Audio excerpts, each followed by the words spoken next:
बसवा के कोठिया में दुई रे करैली। बसवा के कोठिया में दुई रे करैली।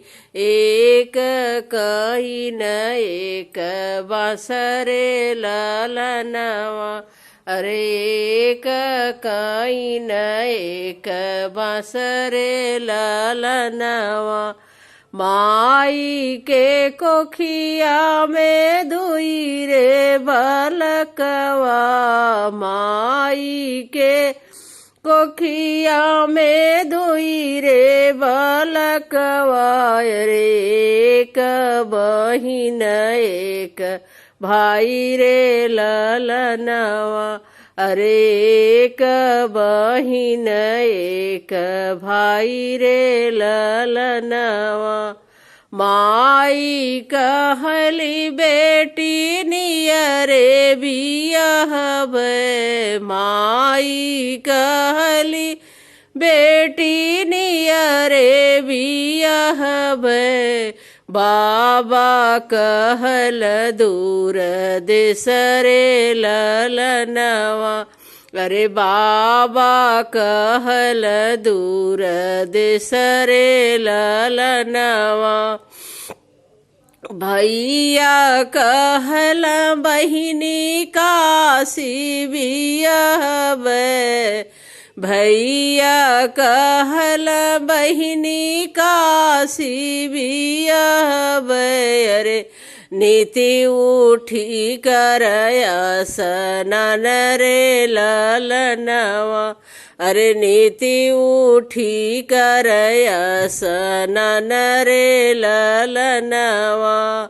बसवा के कोठिया में दुई रे करैली। बसवा के कोठिया में दुई रे करैली।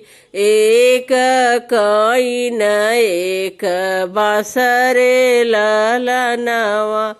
अरे एक कहीन एक बांसरे ललनवा। माई कहली बेटी रोज बोलैबे। माई कहली बेटी रोज बोलैबे। बाबा कहल छठी मासरे ललनवा। अरे बाबा कहल छठी मासरे ललनवा।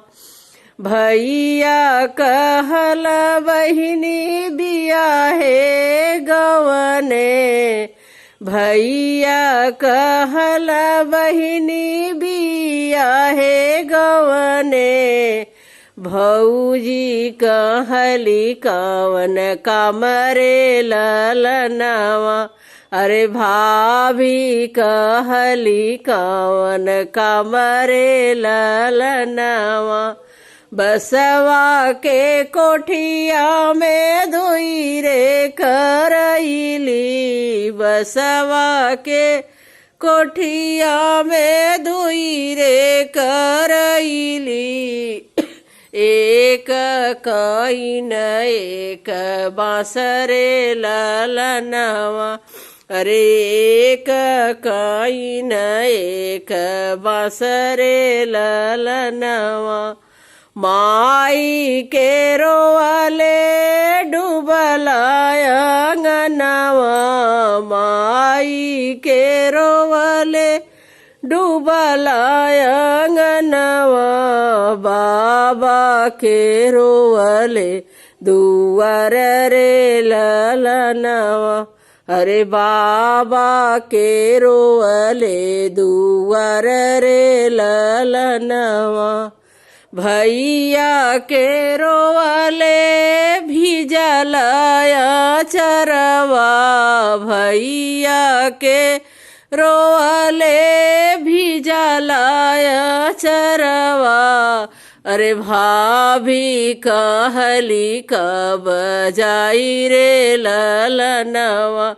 अरे भाभी कहनी कब जाई रे ललनवा बसवा के कोठिया में दुई रे करैली बसवा के कोठिया में दुई रे करैली एक कईन एक बासरे ललनवा अरे एक कईन एक बासरे ललनवा।